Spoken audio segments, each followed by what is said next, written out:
혹시 이런 경험 있으신가요?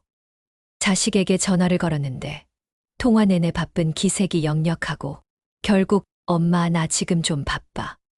나중에 다시 전화할게라는 말만 남기고 끊기는 그 순간. 전화기를 내려놓은 후 혼자 멍하니 앉아있는 그 시간. 아무 말도 하지 못하고 그냥 한숨만 나오는 그 기분. 여러분도 아시잖아요. 그 한숨 속에 담긴 게 뭔지. 서운함이에요. 허탈함이에요. 그리고 조금은 부끄러움이기도 해요. 내가 왜 이렇게까지 서운해하나 싶은 그 마음. 애들도 바쁜데 내가 너무 기대한 건가 싶은 그 자책. 그런데 말이에요. 여러분. 그게 잘못된 마음일까요? 자식에게 전화 한 통 하고 싶고 잠깐이라도 이야기 나누고 싶은 그 마음이 과한 욕심일까요? 저는 그렇게 생각하지 않습니다. 오늘 이 영상은 그런 여러분의 마음을 이해하고 함께 들여다보는 시간이 될 겁니다. 그리고 그 마음을 조금이나마 가볍게 만들어드리고 싶습니다. 요즘 60대, 70대 어르신들과 이야기를 나누다 보면 비슷한 이야기를 참 많이 듣게 됩니다. 애들이 안 와요. 명절에도 바쁘다고 못 온대요. 아프다고 했더니 병원 가보라고만 하더라고요. 손주들 보고 싶은데 며느리 눈치가 보여서 말도 못해요. 이런 이야기들을 들을 때마다 가슴 한편이 먹먹해집니다. 여러분이 평생을 살아오면서 얼마나 많은 걸 자식들에게 쏟아부으셨는데요. 밤낮 없이 일하고 허리 굽어가며 농사짓고 공장에서 기계 소리에 귀 멀어가며 돈 벌어서 그 돈으로 자식들 학교 보내고 결혼시키고 집 장만해주고 그렇게 다 주고 나니까 이제는 조금 기댈 곳이 필요한데 정작 기대려고 하면 그게 쉽지가 않더라는 거죠. 한 어르신은 이런 말씀을 하셨습니다. 아들한테 나 요즘 허리가 너무 아파서 병원 한번 같이 가줄 수 있냐고 했더니 엄마, 나 이번 주 회의 있어서 못 갈 것 같아. 택시 타고 다녀와 하더라고요. 그래서 그냥 혼자 갔어요. 병원 가는 것도 혼자, 검사 받는 것도 혼자, 결과 듣는 것도 혼자. 진료실에서 의사 선생님이 뭐라고 설명하는데 혼자 듣고 있으니까 갑자기 눈물이 나더라고요. 아들이 옆에 있었으면 함께 들었으면 얼마나 좋았을까. 그런 생각이 들어서요. 이 이야기를 들으면서 저도 마음이 무거워졌습니다. 병원에 혼자 가는 것. 그게 얼마나 외로운 일인지 여러분은 너무 잘 아실 겁니다. 젊을 때는 혼자 가도 괜찮았어요. 아니, 오히려 혼자 가는 게 편했죠. 그런데 나이가 들면 그게 달라집니다. 의사 선생님 말이 잘 안 들리기도 하고 무슨 검사인지 헷갈리기도 하고 약 이름도 복잡하고 그럴 때 누군가 옆에 있어주면 얼마나 든든할까요? 꼭 아들이 아니어도 며느리도 딸도 사위도 누군가 함께 가서 어머니 저 들었어요. 이 약은 하루에 2번 드시면 돼요 라고 말해주면 그 한마디가 얼마나 큰 위로가 되는지. 또 다른 분은 이런 이야기를 하셨어요. 손주가 보고 싶어서 며느리한테 이번 주말에 애들 데리고 놀러 오면 안 될까 했더니 어머니, 애들 학원 있어서요. 다음에요 하더라고요. 근데 그 다음에가 언제인지 모르겠어요. 벌써 2달째 못 봤어요. 손주 얼굴 한번 보는 게 이렇게 어려운 일인가 싶어요. 그래서 요즘은 아예 말을 안 꺼내요. 괜히 말했다가 민폐 끼친 것 같아서요. 민폐. 이 단어가 참 슬픕니다. 손주 보고 싶다는 게 민폐가 되는 세상. 할머니, 할아버지가 손주 얼굴 보고 싶다는 게 부담이 되는 세상. 언제부터 이렇게 된 걸까요? 옛날에는 명절만 되면 온 가족이 모여서 북적북적했는데 손주들은 할머니 무릎에 앉아서 이야기 듣고 할아버지는 손주들 머리 쓰다듬으며 웃고 그런 풍경이 당연했는데 이제는 그게 특별한 날이 돼버렸어요. 아니, 어쩌면 특별한 날에도 모이지 못할 때가 더 많아졌어요. 이런 이야기를 하다 보면 어떤 분들은 이렇게 말씀하세요. 그래도 우리 애들은 착해요. 바쁜 거지 마음이 없는 건 아니에요. 맞습니다. 저도 그렇게 생각합니다. 여러분의 자식들이 나쁜 사람들이어서 그런 게 아니에요. 정말로 바쁜 거예요. 직장 생활하고 애들 키우고 집안일하고 그러다 보면 시간이 없는 거예요. 그건 이해합니다. 하지만 말이에요. 여러분, 이해한다고 해서 서운하지 않은 건 아니잖아요. 머리로는 이해해도 가슴은 아픈 거예요. 그게 사람 마음이잖아요. 특히나 명절 같은 때는 더 그렇습니다. 옛날 같으면 명절 일주일 전부터 장 보러 가고 음식 준비하고 집 청소하고 그러면서도 기뻤어요. 애들 오는데 맛있는 거 해줘야지. 손주들 좋아하는 거 사놔야지. 그런 생각에 힘들어도 기뻤어요. 그런데 요즘은 어떤가요? 명절 당일에 와서 밥 먹고 몇 시간 있다가 가요. 어떤 집은 명절 당일에도 안 와요. 올해는 좀 바빠서요. 그러면 여러분은 뭐라고 하세요? 그래, 그래. 바쁜데 그렇게 말하죠. 근데 그렇게 말하고 나서 혼자 남은 집에서 차례상 차리고 음식 만들어 놓고 텅 빈 거실을 보면서 어떤 기분이 드세요? 허탈하죠. 내가 뭐 하러 이렇게까지 했나 싶죠. 또 어떤 분은 이런 이야기를 하셨어요. 며느리가 좋은 사람이긴 한데 뭔가 거리감이 있어요. 제가 뭘 해줘도 괜찮아요. 어머니 하면서 사양하고 제가 물어봐도 네, 괜찮아요. 만 반복하고. 그러니까 저도 점점 말을 안 걸게 돼요. 괜히 불편하게 만드는 것 같아서요. 그래서 요즘은 아들네 집에 가도 거실에 가만히 앉아서 조용히 있다가 와요. 그게 제일 편한 것 같아요. 서로에게. 이 이야기를 듣고 가슴이 아팠습니다. 며느리가 나쁜 사람이 아니에요. 그냥 조심스러운 거예요. 시어머니한테 실수할까봐, 잘못 보일까봐 조심하는 거예요. 그런데 그 조심스러움이 시어머니 입장에서는 거리감으로 느껴지는 거죠. 내가 뭐가 그렇게 무서운 사람인가? 내가 뭘 잘못했나? 그런 생각이 드는 거예요. 그리고 결국엔 며느리도 불편하고 시어머니도 불편하고 둘 다 조심스러워지는 거예요. 이런 이야기들을 계속 듣다 보면 하나의 공통점이 보입니다. 그게 뭐냐면요. 기대했다가 실망한 경험이에요. 이번엔 올 거야. 이번엔 챙겨줄 거야. 이번엔 연락할 거야. 그렇게 기대했다가 안 되면 실망하는 거예요. 그리고 그 실망이 쌓이고 쌓이면 어느 순간 이런 생각이 들어요. 아, 나는 이제 기댈 곳이 없구나. 내가 기대하면 안 되는구나. 그 깨달음이 참 슬픕니다. 평생을 누군가를 위해 살았는데 정작 나를 위해 살아줄 사람은 없다는 그 깨달음. 그런데 여러분, 여기서 한 가지 질문을 드리고 싶어요. 우리는 왜 기대하는 걸까요? 왜 자식에게 기대하고, 가족에게 기대하고, 누군가에게 기대하려고 하는 걸까요? 그건 아마도 외롭기 때문일 겁니다. 혼자 있기 힘들기 때문일 겁니다. 누군가 내 곁에 있어주길 바라기 때문일 겁니다. 그게 나쁜 건 아니에요. 인간은 원래 그런 존재니까요. 사회적 동물이고 누군가와 함께 있을 때 행복을 느끼는 존재니까요. 하지만 말이에요. 여러분, 기대가 항상 좋은 결과를 가져오는 건 아니에요. 오히려 기대가 우리를 더 힘들게 만들 때가 많아요. 왜 그럴까요? 기대는 본질적으로 통제할 수 없는 것을 통제하려는 시도이기 때문입니다. 여러분이 자식에게 이번 주말에 와줬으면 좋겠다고 기대하는 건 결국 자식의 행동을 바라는 거예요. 하지만 자식의 행동은 여러분이 통제할 수 없어요. 자식은 자식의 삶이 있고, 자식의 일정이 있고, 자식의 사정이 있으니까요. 그래서 기대는 자주 실망으로 이어집니다. 내가 원하는 대로 되지 않으니까요. 그리고 그 실망이 쌓이면 결국 상처가 되는 거예요. 그렇다면 어떻게 해야 할까요? 기대를 안 하면 되는 걸까요? 아예 아무것도 바라지 말아야 하는 걸까요? 그건 또 너무 냉정한 것 같고 슬픈 것 같죠. 그런데 말이에요. 여러분, 오늘 제가 소개해드리고 싶은 사람이 있습니다. 그 사람은 이미 2000년도 훨씬 더 전에 이 문제에 대한 답을 찾아낸 사람입니다. 그의 이름은 디오게네스. 고대 그리스의 철학자입니다.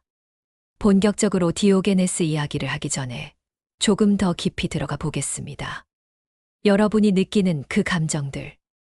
서운함, 허탈함, 실망, 외로움. 이런 감정들을 조금 더 자세히 들여다보려고 합니다. 왜냐하면 이 감정들을 제대로 이해해야만 디오게네스의 철학이 왜 우리에게 필요한지 알 수 있기 때문입니다. 먼저 서운함에 대해 이야기해 볼까요? 서운함이라는 감정은 참 미묘합니다. 화가 나는 것도 아니고 슬픈 것도 아니고 그렇다고 무관심한 것도 아니에요. 그냥 서운한 거예요. 내가 이렇게까지 했는데 왜 이 정도도 안 해주지? 이런 생각이 드는 거죠. 예를 들어 볼게요. 여러분이 자식 생일에 정성스럽게 미역국을 끓였어요. 아침 일찍 일어나서 좋은 고기 사다가 정성껏 끓여서 그리고 아들한테 전화했어요. 오늘 내 생일인데 미역국 끓여놨으니까 점심때 와서 먹고 가. 그런데 아들이 뭐라고 하냐면요. 엄마, 고마운데 오늘 회사에서 회식 있어서 못할 것 같아. 이 말을 듣는 순간 어떤 기분이 드세요? 화가 나나요? 아니에요. 화를 낼 정도는 아니에요. 아들이 나쁜 짓을 한 것도 아니고 회사 회식은 어쩔 수 없는 거잖아요. 그런데 뭔가 가슴 한편이 싹 식는 느낌. 그래, 괜찮아. 회식이 있으면 가야지. 입으로는 그렇게 말하지만 마음속으로는 서운한 거예요.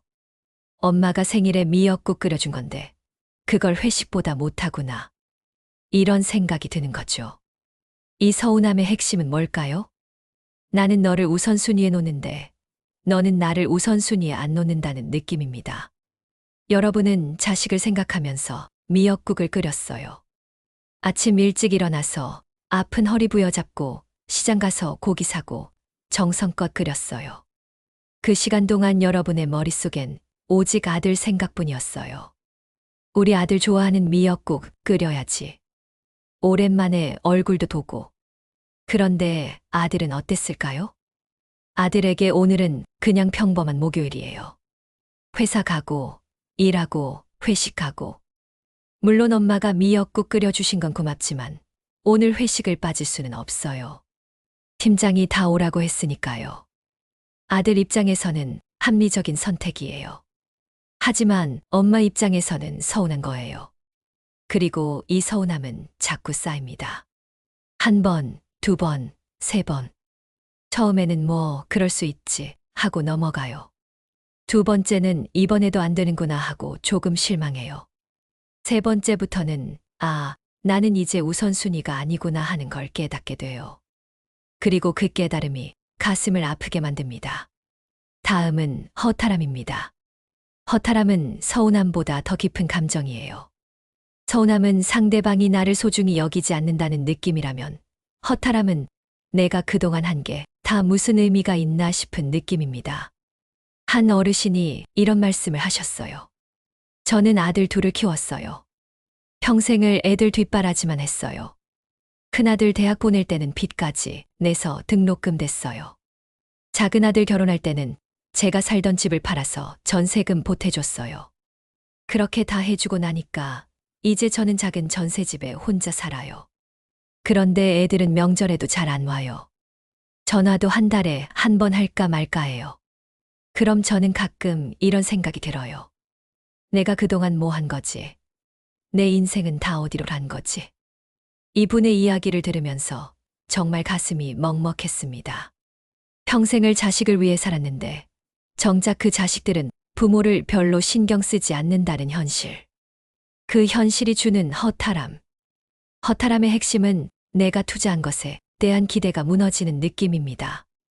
여러분은 자식을 키우면서 무의식적으로 이런 생각을 했을 거예요. 내가 이렇게 열심히 키우면 나중에 나를 잘 챙겨주겠지.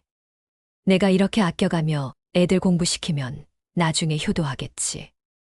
그런데 막상 나이 들어보니까 그게 아니더라는 거예요. 자식들은 자기 삶을 사느라 바쁘고 부모는 우선순위에서 밀려나고 그럼 여러분은 생각하게 돼요. 그럼 나는 왜 그렇게 살았지? 차라리 내 인생을 좀 더 즐기면서 살 걸. 이런 생각이 드는 거죠. 그리고 이 허탈함은 때때로 후회로 이어집니다. 왜 그때 나를 위해 돈을 좀 써두지 않았을까? 왜 그때 내가 하고 싶은 거 하지 않았을까? 왜 애들한테만 다 주고 나는 아무것도 안 해뒀을까? 이런 후회가 밀려오면 정말 힘들어요. 이미 지나간 시간은 돌아오지 않으니까요. 다음은 기대 후의 실망입니다. 이건 조금 전에 말씀드린 서운함, 허탈함과도 연결되는 감정인데요. 기대라는 건 본질적으로 미래에 대한 희망이에요. 이번엔 다를 거야. 이번엔 와줄 거야. 이번엔 연락할 거야. 이렇게 기대하는 거죠. 그런데 그 기대가 깨지면 실망이 오는 거예요. 한 어르신은 이런 이야기를 하셨어요. 저는 매년 설날만 되면 기대를 해요. 올해는 아들이 좀 오래 있다 가겠지. 손주들도 데리고 와서 오랜만에 북적북적 하겠지. 그런데 막상 설날이 되면 아들은 점심 먹고 2~3시간 있다가 가요. 엄마, 애들 학원 때문에 일찍 가야 돼 하면서요. 그럼 저는 또 실망해요. 아, 올해도 이렇게 끝나는구나. 그리고 다음 해가 되면 또 기대를 해요. 이게 반복되는 거예요.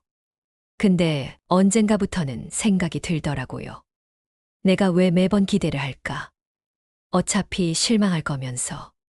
이 이야기를 들으면서 많은 어르신들이 공감하실 것 같습니다. 기대와 실망의 반복. 이게 얼마나 지치는 일인지. 기대는 사실 인간의 자연스러운 감정이에요. 우리는 살아가면서 늘 뭔가를 기대하며 살아요. 내일은 날씨가 좋겠지. 오늘은 좋은 일이 있겠지. 이번엔 잘 될 거야. 이런 기대가 없으면 살아가기 힘들어요.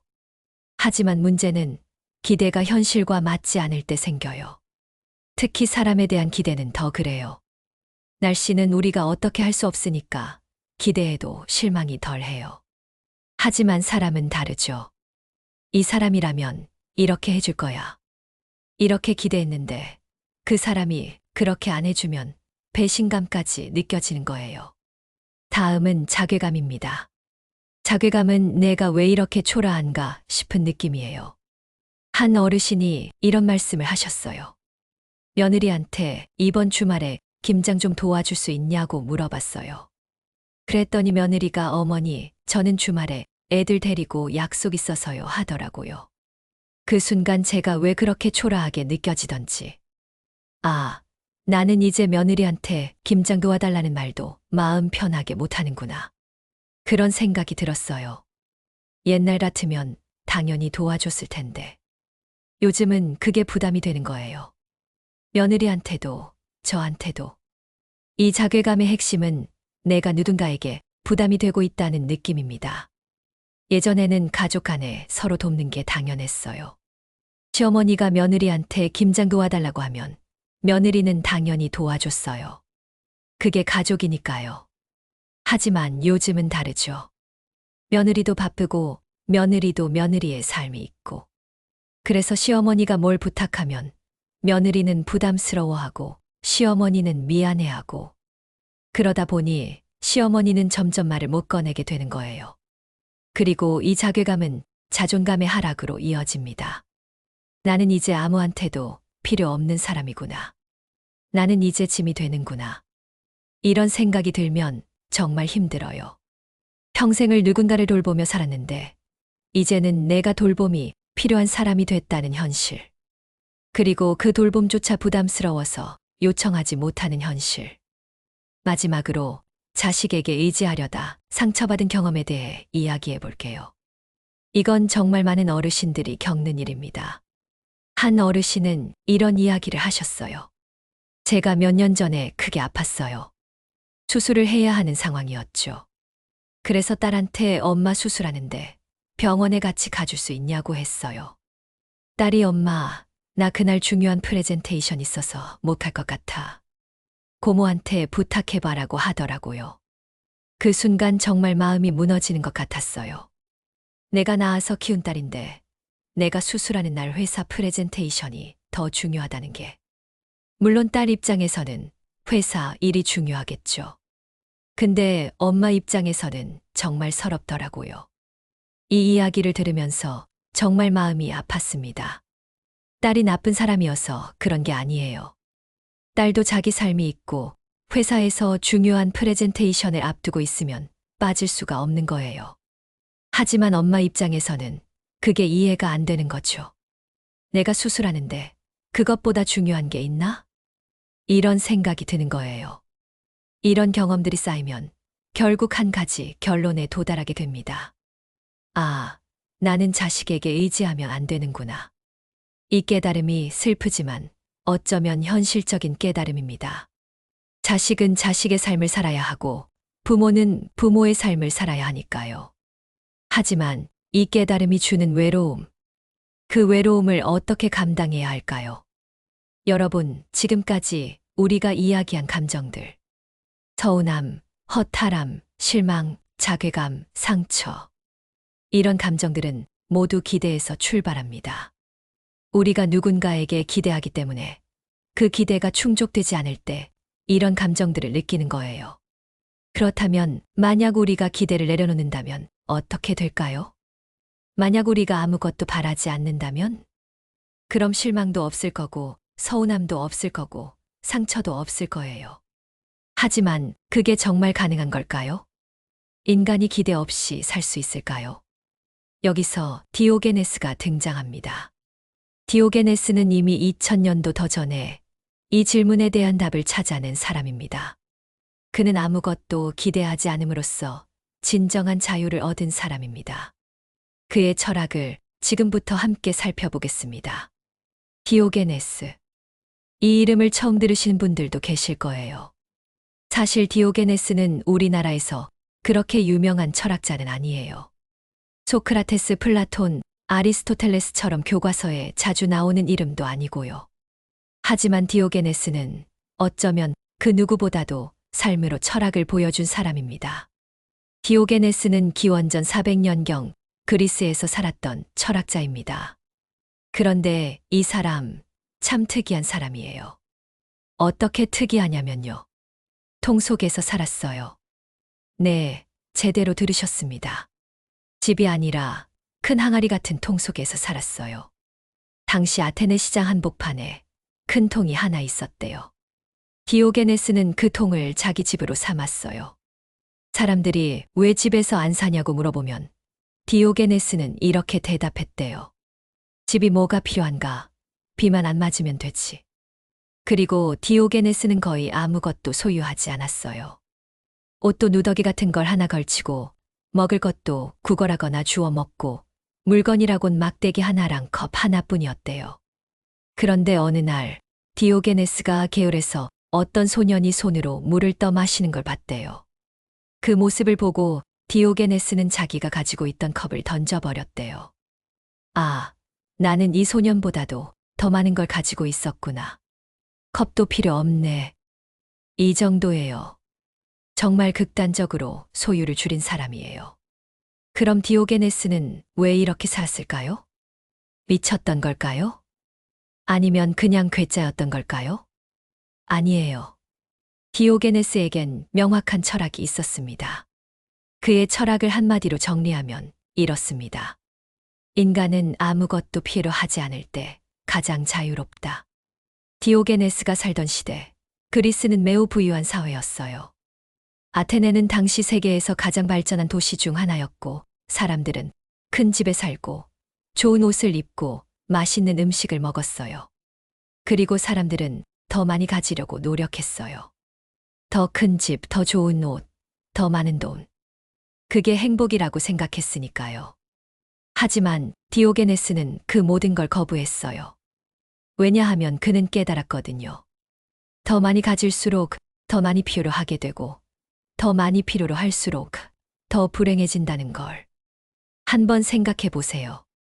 여러분이 큰 집에 산다고 칩시다. 그럼 그 집을 유지하려면 돈이 많이 들어요. 난방비, 관리비, 수리비. 그리고 큰 집에 사니까 가구도 더 많이 사야 하고 청소도 더 많이 해야 하고. 그럼 여러분은 그 집을 유지하기 위해 더 열심히 일해야 해요. 더 많은 돈을 벌어야 하니까요. 그럼 여러분의 시간과 에너지가 다 그 집을 위해 쓰이는 거예요. 결국 여러분은 그 집의 주인이 아니라 그 집의 노예가 되는 거예요. 디오게네스는 이걸 거부한 거예요. 그는 말했어요. 나는 질의 노예가 되고 싶지 않다. 나는 물건의 노예가 되고 싶지 않다. 나는 아무것도 필요로 하지 않음으로써 진정으로 자유로워질 거다. 그래서 그는 통 속에서 살았던 거예요. 통은 비바람만 막아주면 돼요. 유지비도 안 들고 청소할 것도 없고 신경 쓸 것도 없어요. 그는 집에 대한 걱정에서 자유로워진 거예요. 그리고 이건 비단 집뿐만이 아니에요. 디오게네스는 사람에 대한 기대도 완전히 버렸어요. 당시 그리스 사회는 인맥이 매우 중요한 사회였어요. 누구를 아느냐, 어떤 가문 출신이냐, 이런 게 다 중요했어요. 사람들은 권력 있는 사람에게 잘 보이려고 노력하고 유명한 사람과 친분을 쌓으려고 애썼어요. 하지만 디오게네스는 그것도 거부했어요. 유명한 이야기가 하나 있어요. 어느 날 알렉산더 대왕이 디오게네스를 만나러 왔대요. 알렉산더 대왕이요. 당시 세계를 정복한 가장 강력한 권력자예요. 그 사람이 디오게네스한테 찾아왔어요. 디오게네스는 그때 통 앞에 누워서 햇볕을 쬐고 있었대요. 알렉산더 대왕이 다가가서 말했어요. 나는 알렉산더다. 내가 원하는 게 있으면 뭐든 말해봐라. 내가 들어주겠다. 그럼 디오게네스가 뭐라고 했을까요? 거기 좀 비켜줄래? 햇빛 가리잖아. 이 이야기는 정말 유명한 일화예요. 세계에서 가장 강력한 권력자가 뭐든 들어주겠다고 했는데 디오게네스는 햇빛 가리지 말라고 한 거예요. 이게 무슨 의미일까요? 디오게네스는 알렉산더 대왕한테 아무것도 원하지 않았어요. 권력도, 돈도, 명예도, 그 어떤 것도 원하지 않았어요. 왜냐하면 그는 이미 만족했으니까요. 햇볕만 있으면 충분했으니까요. 이게 바로 디오게네스 철학의 핵심입니다. 아무것도 원하지 않으면 누구에게도 기댈 필요가 없다. 누구에게도 기댈 필요가 없으면 진정으로 자유롭다. 디오게네스는 사람들에게 의존하지 않았어요. 가족에게도, 친구에게도, 권력자에게도, 그 누구에게도 의존하지 않았어요. 그래서 그는 누구한테도 상처받지 않았어요. 누구한테도 실망하지 않았어요. 왜냐하면 애초에 기대하지 않았으니까요. 디오게네스는 이런 삶의 방식을 견유주의라고 불렀어요. 견유주의는 개처럼 사는 주의라는 뜻이에요. 개는 어떻게 사나요? 집이 없어도 괜찮아요. 밥이 없어도 어떻게든 구해 먹어요. 주인이 없어도 살아요. 날씨가 추워도 더워도 비가 와도 눈이 와도 그냥 견뎌내요. 개는 아무것도 필요로 하지 않아요. 그래서 자유로워요. 디오게네스는 사람들도 개처럼 살아야 한다고 생각했어요. 물론 문자 그대로 개처럼 살라는 건 아니에요. 그의 의미는 이거예요. 우리가 필요로 하는 걸 최소한으로 줄이면 우리는 자유로워진다. 집이 필요 없다고 생각하면 집 걱정에서 자유로워져요. 돈이 필요 없다고 생각하면 돈 걱정에서 자유로워져요. 사람이 필요 없다고 생각하면 사람 걱정에서 자유로워져요. 그런데 여러분, 여기서 오해하지 말아야 할 게 있어요. 디오게네스가 사람을 싫어한 건 아니에요. 사람과의 관계를 부정한 것도 아니에요. 그는 단지 사람에게 의존하지 않으려고 했을 뿐이에요. 의존과 관계는 달라요. 의존은 상대방이 없으면 내가 불행해지는 거지예요. 관계는 상대방이 있으면 좋지만 없어도 나는 괜찮은 거지예요. 디오게네스는 후자를 선택한 거예요. 자, 그럼 이제 디오게네스의 철학을 조금 더 깊이 들어가 볼까요? 디오게네스는 자연스러운 삶을 강조했어요. 그는 인간이 만든 인위적인 것들, 예를 들어 부, 명예, 권력, 이런 것들을 모두 거짓이라고 생각했어요. 진짜 중요한 건 자연스럽게 살아가는 것이라고 봤어요. 배고프면 먹고, 졸리면 자고, 더우면 그늘에서 쉬고, 추우면 옷을 껴입고. 이렇게 자연의 리듬에 따라 사는 게 가장 행복한 삶이라고 생각한 거예요. 그리고 디오게네스는 검소함을 무척 강조했어요. 그는 사치가 인간을 망친다고 봤어요. 사치스러운 음식을 먹으면 계속 더 맛있는 걸 찾게 돼요. 좋은 옷을 입으면 계속 더 좋은 옷을 입고 싶어져요. 큰 집에 살면 계속 더 큰 집에 살고 싶어져요. 이렇게 욕망은 끝이 없어요. 그래서 디오게네스는 말했어요. 욕망을 키우지 말고 욕망을 줄여라. 또 하나, 디오게네스는 솔직함을 매우 중시했어요. 그는 거짓말을 싫어했고 체면이나 형식도 싫어했어요. 당시 그리스 사회는 굉장히 형식적인 사회였어요. 사람들은 예의를 지키고 격식을 차리고 말을 돌려서 했어요. 하지만 디오게네스는 그런 거 다 무시했어요. 그는 하고 싶은 말을 직설적으로 했어요. 심지어 길거리에서 큰 소리로 사람들의 위선을 비판하기도 했대요. 한 번은 이런 일이 있었대요. 디오게네스가 대낮에 등불을 들고 아테네 시장을 돌아다녔어요. 사람들이 물었어요. 뭘 찾는 거요? 디오게네스가 대답했어요. 사람을 찾고 있소. 진짜 사람을. 이 말의 의미는 뭘까요? 디오게네스는 당시 사람들이 진짜 사람답게 살지 않는다고 생각했어요.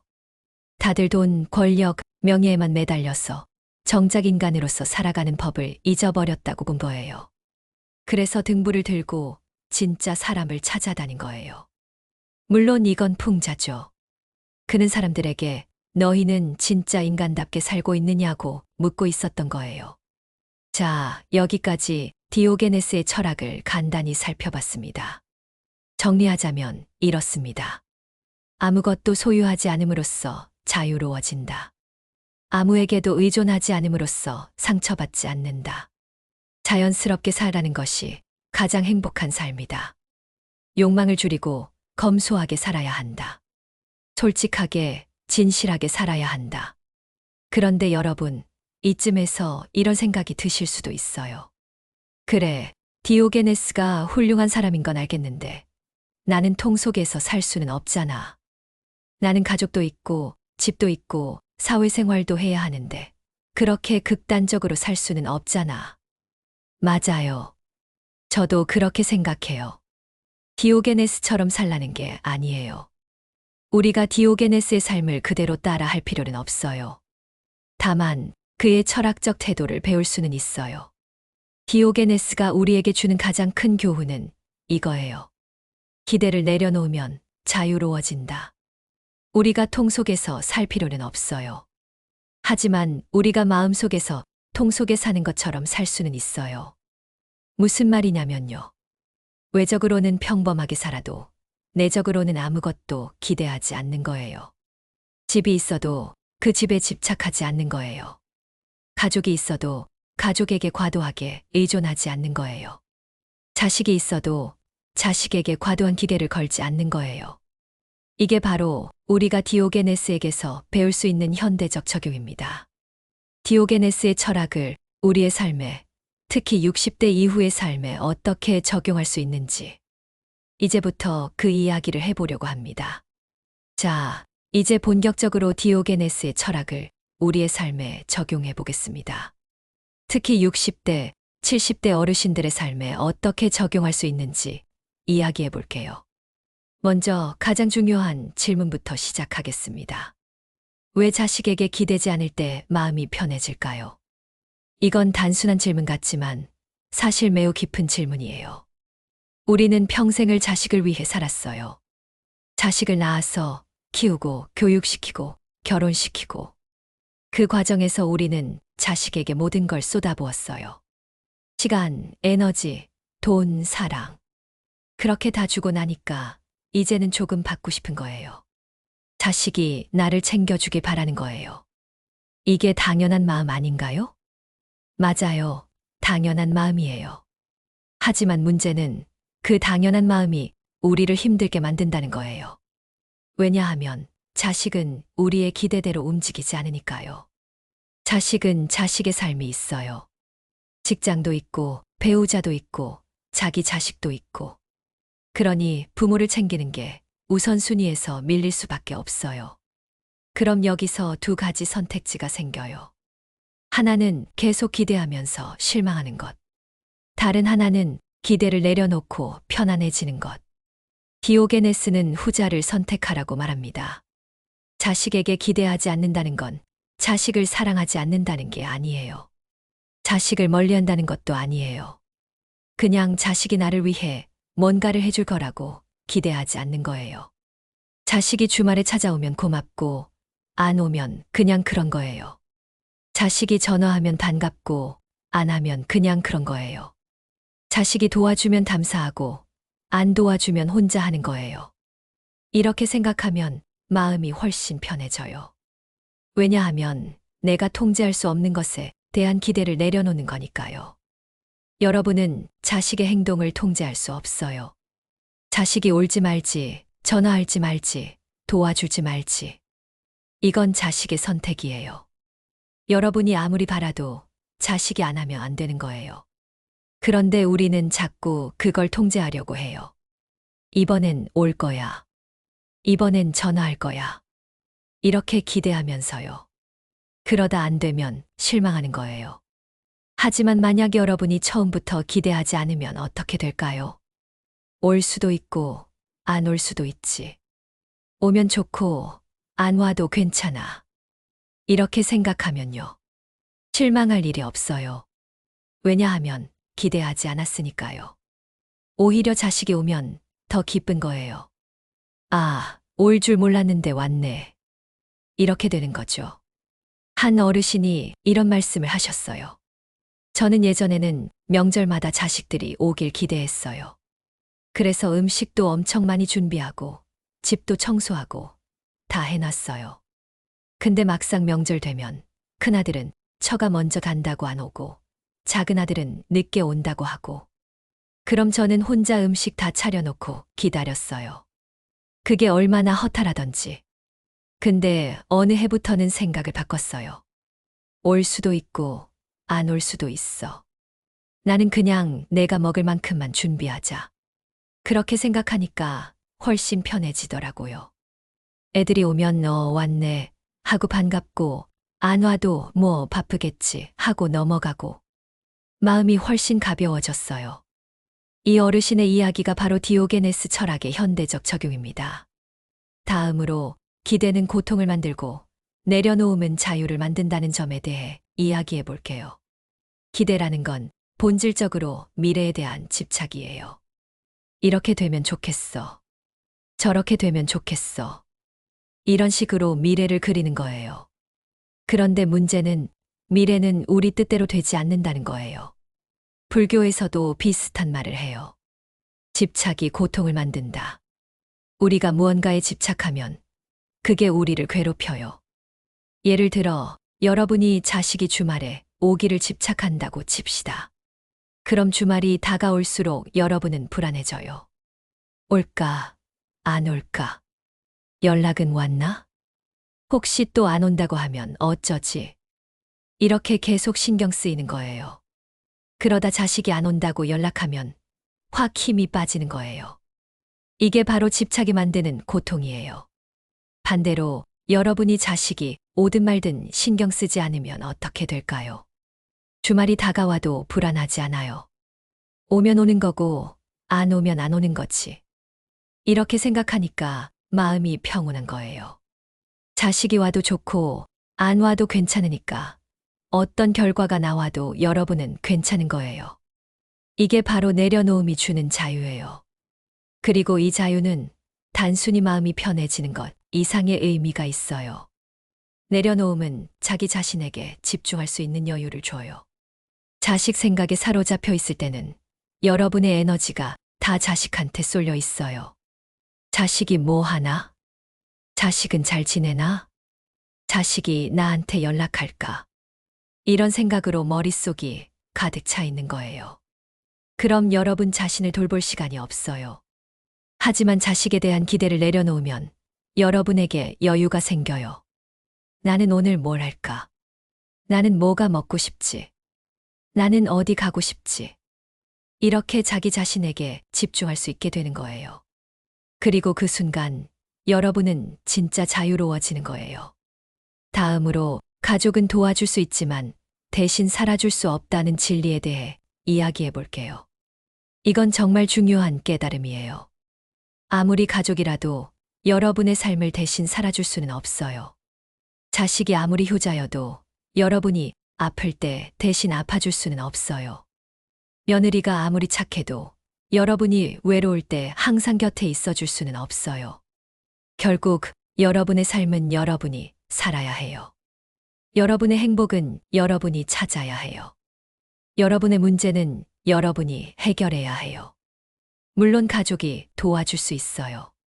자식이 병원에 같이 가줄 수도 있고, 며느리가 음식을 해줄 수도 있고, 사위가 짐을 옮겨줄 수도 있어요.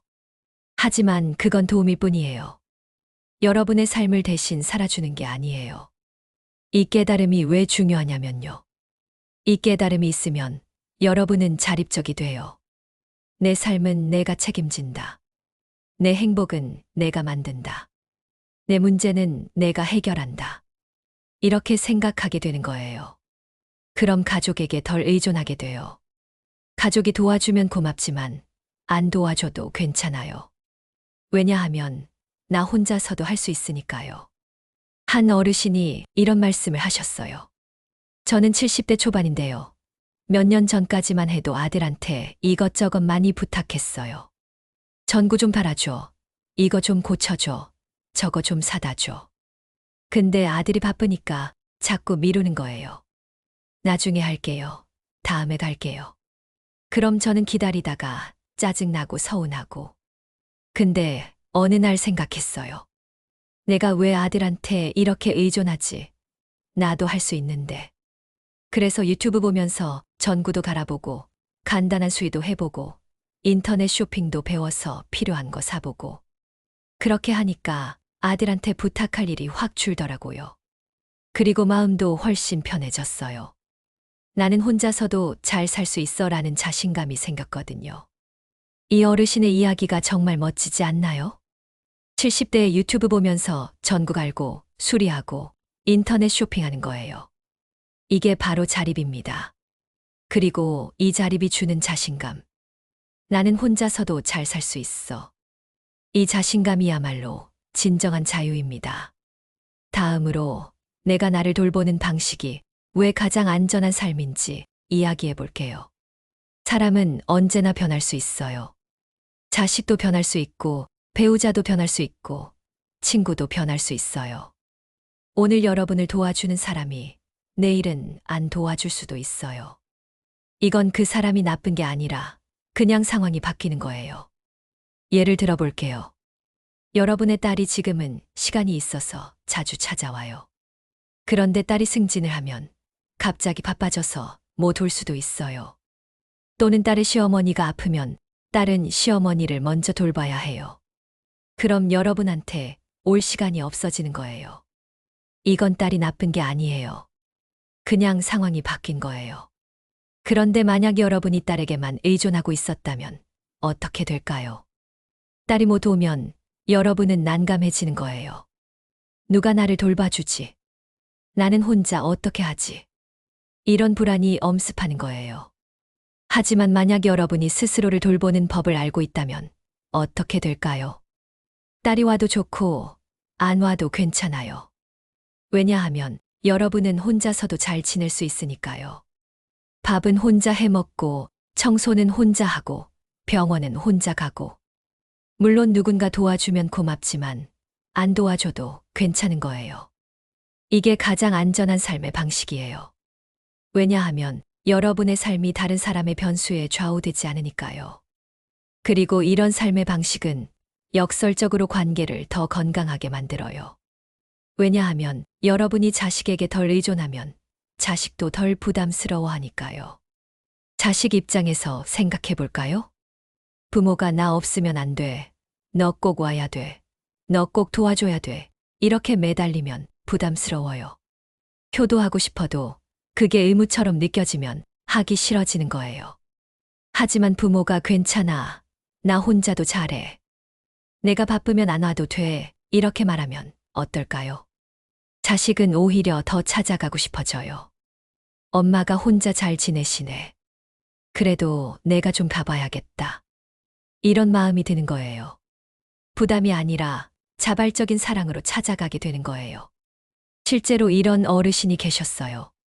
저는 혼자 사는데요. 처음에는 딸이 엄마, 나랑 같이 살까 했을 때 거절했어요. 딸도 바쁜데 내가 딸네 집에 가서 눈치 보고 싶지 않았거든요. 대신 저는 혼자 잘 지내는 법을 배웠어요. 요리도 하고, 운동도 하고, 취미 생활도 하고. 그렇게 몇 년 지내니까 딸이 오히려 자주 찾아와요. 엄마, 오늘 뭐 했어요? 엄마, 이거 같이 볼래요? 하면서요. 딸이 말하길, 엄마가 혼자 잘 지내시니까 오히려 더 신경 쓰고 싶어져요 라고 하더라고요. 이 이야기는 정말 중요한 교훈을 줘요. 여러분이 자립적일수록 자식과의 관계는 더 건강해진다는 거예요. 마지막으로 도움은 요구하는 것이 아니라 오면 감사, 없어도 괜찮음이라는 태도에 대해 이야기해 볼게요. 이게 정말 핵심입니다. 도움을 요구하면 그건 의무가 돼요. 상대방은 해야 하는 것으로 받아들이게 돼요. 그럼 하기 싫어도 해야 하고 그러다 보면 관계가 나빠지는 거예요. 하지만 도움을 요구하지 않으면 도움은 선물이 돼요. 상대방이 자발적으로 도와주면 그건 진짜 사랑에서 나온 행동이에요. 그리고 여러분은 그 도움을 진심으로 감사하게 받을 수 있어요. 반대로 도움이 없어도 괜찮아요. 왜냐하면 애초에 기대하지 않았으니까요. 한 어르신이 이런 경험을 나눠주셨어요. 저는 예전에는 자식들한테 이거 해줘, 저거 해줘 자주 부탁했어요. 그럼 애들이 마지못해 하는 느낌이었어요. 그게 느껴지니까 저도 기분이 안 좋고 애들도 기분이 안 좋고. 그래서 요즘은 부탁을 안 해요. 대신 혼자 해결해요. 그런데 신기한 게 제가 부탁 안 하니까 애들이 오히려 엄마, 뭐 필요한 거 없어요? 엄마, 제가 뭐 해드릴까요? 하고 먼저 물어봐요. 그럼 저는 아니야, 괜찮아 하죠. 근데 가끔 애들이 그래도 제가 이거 해드릴게요 하고 해줘요. 그럼 정말 고마운 거예요. 부탁해서 억지로 받는 도움이 아니라 자발적으로 주는 도움이니까요. 이 어르신의 태도가 정말 현명하다고 생각해요. 부탁하지 않으니까 오히려 자식들이 먼저 챙기는 거예요. 그리고 그 도움은 의무가 아니라 사랑이 되는 거예요. 자, 여기서 실제 사례를 몇 가지 더 들어볼게요. 김 할머니는 75세이고 아들 둘을 두셨어요. 예전에는 아들들이 주말에 오길 항상 기대하셨대요. 주말만 되면 음식 준비하고 집 청소하고 다 해놓고 기다리셨어요. 근데 아들들이 자주 안 왔어요. 한 달에 한 번 올까 말까 했어요. 할머니는 그게 너무 서운했대요. 내가 이렇게 기다리는데 왜 안 오는 거야? 그러다 어느 날 할머니는 생각을 바꾸셨대요. 나는 내 인생을 살자. 애들이 오든 말든 나는 내가 하고 싶은 걸 하자. 그래서 할머니는 노인복지관에 다니기 시작하셨어요. 거기서 친구들도 사귀고 요가도 배우고 노래도 배우셨대요. 주말에는 친구들이랑 등산도 가고 영화도 보러 가셨어요. 그렇게 몇 개월 지나니까 할머니는 더 이상 아들들을 기다리지 않게 됐대요. 오면 좋고 안 와도 내 할 일이 있으니까. 그런데 신기하게도 할머니가 기다리지 않으니까 아들들이 더 자주 오더래요. 엄마, 요즘 뭐 하세요? 등산 가고 친구들 만나고. 그래. 엄마, 진짜 바쁘시네요. 저희보다 더 바쁘신 것 같아요. 할머니는 웃으면서 말씀하셨대요. 그래, 나도 내 인생이 있어. 다음은 박 할아버지 이야기입니다. 박 할아버지는 68세이고 혼자 사세요. 부인은 몇 년 전에 돌아가셨고 딸 하나가 있는데 멀리 살아요. 할아버지는 처음에는 정말 외로우셨대요. 딸한테 자주 전화하고 언제 오냐고 물어보고 딸은 바쁘니까 나중에요 하고 할아버지는 그게 서운해서 딸한테 서운하다고 말씀하셨대요. 그랬더니 딸이 화를 냈대요. 아빠, 저도 바쁘다고요. 제 사정도 좀 생각해 주세요. 할아버지는 그 말을 듣고 충격을 받으셨대요. 내가 딸한테 짐이 되고 있구나. 그래서 할아버지는 마음을 고쳐먹으셨어요. 딸한테 의지하지 말자. 나 혼자 살아보자. 할아버지는 혼자 사는 법을 배우셨어요. 요리도 배우고 청소도 하고 빨래도 하고 동네 도서관에 다니면서 책도 읽고 글도 쓰셨어요. 그렇게 1년쯤 지나니까 할아버지는 혼자서도 괜찮아지셨대요. 나는 혼자서도 잘 살 수 있어. 그러자 딸이 오히려 걱정하더래요. 아빠, 요즘 연락도 잘 안 하시네요. 괜찮으세요? 응, 나 혼자서도 잘 지내. 아빠 너무 의젓하신 거 아니에요. 할아버지는 웃으셨대요. 딸이 이제야 편해하는구나. 그리고 할아버지도 마음이 편해지셨대요. 차례 다음은 이 할머니의 이야기입니다. 이 할머니는 72세이고 아들네 집 근처에 사세요. 며느리는 착한 사람인데 할머니랑은 좀 거리감이 있었대요. 할머니는 손주가 보고 싶어서 자주 아들네 집에 가셨대요. 근데 갈 때마다 며느리가 불편해하는 게 느껴지더래요. 할머니는 그게 상처가 됐대요. 내가 뭘 잘못했나? 손주 보는 게 그렇게 큰 죄인가? 그래서 할머니는 점점 아들네 집에 안 가게 됐어요. 대신 할머니는 동네 경로당에 다니기 시작하셨어요. 거기서 다른 할머니들이랑 이야기도 나누고 화투도 치고 밥도 같이 해 먹고 그렇게 지내니까 할머니는 외롭지 않더래요. 꼭 손주가 아니어도 나랑 함께 할 사람들이 있네. 그리고 할머니는 아들네한테 기대를 내려놓으셨어요. 손주는 가끔 보면 되지. 매일 볼 필요는 없어. 그러니까 마음이 훨씬 편해지더래요. 그리고 신기하게도 며느리가 먼저 연락하더래요. 어머니, 이번 주말에 우리 집에서 같이 식사하실래요? 할머니는 깜짝 놀랐대요. 며느리가 먼저 연락하다니. 할머니는 기분 좋게 식사하러 가셨고 그날은 정말 즐거웠대요. 며느리도 부담스럽지 않게 대해줬고 손주들도 할머니한테 안겼어요. 할머니는 그날 깨달으셨대요. 내가 기대를 내려놓으니까 오히려 관계가 좋아지는구나.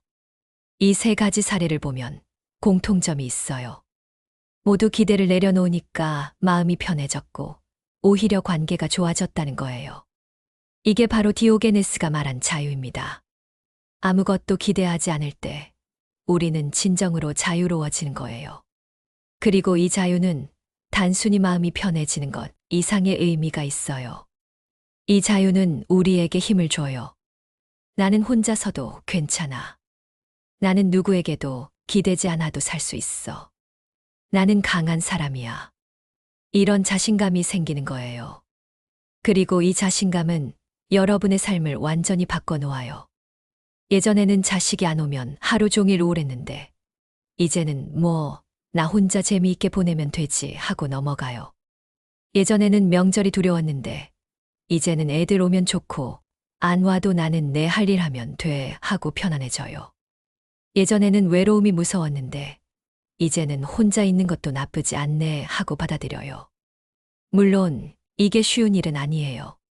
평생을 가족 중심으로 살았는데 갑자기 혼자 사는 법을 배우는 건 쉽지 않아요. 하지만 불가능한 것도 아니에요. 천천히 조금씩 배워나가면 돼요. 그리고 기억하세요. 혼자 사는 법을 배운다고 해서 가족을 버리는 게 아니에요. 가족과의 관계를 포기하는 게 아니에요. 그냥 가족에게 덜 의존하는 거예요. 가족은 여전히 소중해요. 하지만 가족이 내 삶의 전부는 아니에요. 나는 나의 삶이 있고 가족은 가족의 삶이 있는 거예요. 디오게네스가 통 속에서 살면서도 행복할 수 있었던 이유는 그가 아무것도 필요로 하지 않았기 때문이에요. 우리도 마찬가지예요. 우리가 자식을 필요로 하지 않으면 자식이 없어도 행복할 수 있어요. 물론 자식이 있으면 더 좋죠. 하지만 없어도 괜찮은 거예요. 이게 진정한 자유입니다. 자, 이제 마지막 이야기를 해볼까요? 지금까지 우리는 디오게네스의 철학을 살펴보고 그걸 우리 삶에 어떻게 적용할 수 있는지 이야기했어요. 기대를 내려놓고 자립적으로 살고 누구에게도 의존하지 않는 삶. 이런 삶이 우리에게 자유를 준다는 걸 배웠어요. 그런데 사실 여러분은 이미 이런 삶을 살아왔어요. 생각해 보세요. 여러분은 지금까지 얼마나 많은 걸 혼자 해결하며 살아오셨어요? 젊었을 때 여러분은 아무것도 없었어요. 돈도 없고, 집도 없고, 때로는 가족의 도움조차 없었어요. 그래도 여러분은 살아냈어요. 어떻게요? 혼자 힘으로요. 결혼하고, 아이를 낳고, 키우면서도 여러분은 혼자 해냈어요. 물론 배우자가 있었지만, 육아의 대부분은 여러분이 감당하셨잖아요. 밤새 아이 울면 달래고, 아프면 병원 데리고 가고, 밥 해먹이고, 빨래하고, 청소하고. 그 모든 걸 혼자 해냈어요. 직장 다니면서, 농사 지으면서, 장사하면서, 동시에 집안일도 다 하셨잖아요. 허리 아파도, 머리 아파도 그냥 참고 일했어요. 누가 도와줬나요? 대부분은 혼자 했어요. 자식들 대학 보내고, 결혼시키고, 집 마련해주고. 그 돈은 어디서 났어요? 하늘에서 떨어진 게 아니잖아요. 여러분이 악착같이 모은 거예요. 아껴 쓰고, 모으고, 또 모으고. 그렇게 자식들 다 키워냈어요. 그러니까 여러분, 지금 와서 나는 혼자 못 살아라고 생각하지 마세요. 여러분은 이미 평생을 혼자 살아온 사람이에요. 아니, 혼자뿐만 아니라 다른 사람까지 먹여 살린 사람이에요. 그런 여러분이 이제 와서 못할 게 뭐가 있어요? 물론, 나이가 들면서 몸이 예전 같지 않은 건 사실이에요. 허리도 아프고, 무릎도 아프고, 기력도 떨어지고. 하지만 그렇다고 해서 여러분이 무능해진 건 아니에요. 여러분은 여전히 여러분의 삶을 살아갈 수 있어요. 조금 느리고 조금 힘들어도 할 수 있어요. 그리고 기억하세요. 여러분이 지금까지 살아온 방식이 바로 디오게네스가 말한 방식이에요. 디오게네스는 아무것도 소유하지 않고 아무에게도 의존하지 않으며 살았어요. 여러분도 사실 그렇게 살아왔어요. 물론 집도 있고 가족도 있지만 본질적으로는 스스로를 돌보며 살아온 거예요. 누가 대신 살아준 게 아니에요. 여러분 스스로 살아온 거예요. 그러니 이제 그 힘을 믿으세요. 나는 혼자서도 괜찮아. 나는 누구에게도 기대지 않아도 살 수 있어. 이렇게 생각하세요. 그런 마음이 훨씬 편해질 거예요. 그리고 가족과의 관계도 달라질 거예요. 여러분이 가족에게 덜 의존하면 가족도 여러분을 덜 부담스러워해요. 그런 관계가 더 편안해지고 더 자연스러워져요. 자식이 의무감에서가 아니라 진짜 사랑으로 여러분을 챙기게 돼요. 그리고 무엇보다 여러분 자신이 평화로워져요. 기대하지 않으니까 실망할 일이 없어요. 요구하지 않으니까 거절당할 일이 없어요. 의존하지 않으니까 버림받을 일이 없어요. 여러분은 그냥 여러분의 삶을 사는 거예요. 조용하고 평온하게. 디오게네스는 통 속에서 살면서도 행복했어요. 왜냐하면 그는 아무것도 필요로 하지 않았으니까요. 여러분도 그렇게 될 수 있어요. 큰 집이 없어도, 많은 돈이 없어도, 자식이 자주 오지 않아도 여러분은 행복할 수 있어요. 왜냐하면 여러분에게는 여러분 자신이 있으니까요. 그리고 그 자신으로 충분해요. 여러분은 평생을 살아오면서 이미 충분히 강해졌어요. 이제는 그 강함을 인정하고 믿고 의지할 때예요. 다른 사람한테 의지하지 말고 나 자신한테 의지하세요. 그게 가장 안전하고 가장 평화로운 길이에요. 물론 가끔은 외로울 수도 있어요. 혼자 있는 게 쓸쓸할 수도 있어요. 그럴 때는 밖으로 나가세요. 경로당도 가고 복지관도 가고 동네 친구들도 만나세요. 혼자 있는 것과 고립되는 건 달라요. 혼자서도 충분히 사회생활을 할 수 있어요. 그리고 취미생활도 하세요. 요리도 해보고 그림도 그려보고 노래도 배워보고 여러분이 하고 싶었던 걸 하세요. 평생을 다른 사람을 위해 살았으니 이제는 여러분을 위해 사세요. 디오게네스는 말했어요. 나는 아무것도 필요로 하지 않기 때문에 나는 자유롭다. 여러분도 이제 이렇게 말할 수 있어요. 나는 누구에게도 기대지 않기 때문에 나는 자유롭다. 그리고 이 자유가 여러분의 노년을 평화롭게 만들어줄 거예요. 더 이상 서운해하지 않아도 돼요. 더 이상 실망하지 않아도 돼요. 더 이상 기다리지 않아도 돼요. 여러분은 그냥 여러분의 삶을 사는 거예요. 자식이 오면 반갑게 맞이하고, 안 오면 혼자 즐겁게 보내고, 가족이 도와주면 고맙게 받고, 안 도와주면 혼자 해결하고, 누군가 함께 있으면 함께 있고, 혼자 있으면 혼자 있고. 이렇게 살면 어떤 상황에서도 여러분은 괜찮아요. 마지막으로 이 말씀을 드리고 싶어요. 여러분은 정말 대단한 사람이에요. 지금까지 살아온 것만으로도 여러분은 충분히 존경받을 만한 사람이에요. 혹시 가끔 이런 생각이 드시나요? 나는 이제 쓸모없는 사람이야. 나는 이제 짐이야. 그런 생각하지 마세요. 여러분은 절대 쓸모없는 사람이 아니에요. 여러분은 평생을 살아오면서 수많은 사람들을 키우고, 먹이고, 돌봤어요. 그게 얼마나 대단한 일인지 아세요? 그리고 이제 여러분은 여러분을 돌볼 차례예요. 다른 사람 돌보느라 평생을 보냈으니 이제는 나를 돌보세요. 나를 사랑하세요. 나를 소중히 여기세요. 디오게네스는 통 속에서 살았지만 그는 자신을 가장 소중히 여겼어요. 다른 사람의 시선이나 평가는 신경 쓰지 않았어요. 오직 자기 자신에게 집중했어요. 여러분도 그렇게 하세요. 다른 사람이 뭐라고 하든 상관하지 마세요. 저 할머니는 왜 혼자 사냐? 저 할아버지는 왜 자식들이랑 안 사냐? 이런 말 신경 쓰지 마세요. 여러분의 삶은 여러분의 것이에요. 다른 사람이 뭐라고 할 권리가 없어요. 그리고 기억하세요. 혼자 사는 게 외로운 게 아니에요. 혼자 있어도 평화롭고 행복할 수 있어요. 오히려 누군가와 함께 있는데 외로운 게 더 슬픈 거예요. 여러분은 혼자여도 여러분 자신과 함께 있는 거예요. 그리고 여러분 자신이 가장 좋은 친구예요. 오늘 이야기가 조금이나마 여러분에게 위로가 됐으면 좋겠습니다. 디오게네스의 철학이 여러분의 삶에 작은 평화를 가져다 줬으면 좋겠습니다. 기억하세요. 여러분은 혼자서도 충분히 강하고, 충분히 아름답고, 충분히 가치 있는 사람이에요. 누구의 인정이나 도움 없이도 여러분은 훌륭한 사람이에요. 그러니 이제 기대를 내려놓으세요. 그리고 자유로워지세요. 디오게네스가 통 속에서 찾았던 그 자유를 여러분도 여러분의 삶 속에서 찾으시길 바랍니다. 오늘도 이 영상을 끝까지 봐주셔서 감사합니다. 여러분의 삶에 평화가 가득하시길 바랍니다. 그럼 다음 영상에서 또 만나요. 안녕히 계세요.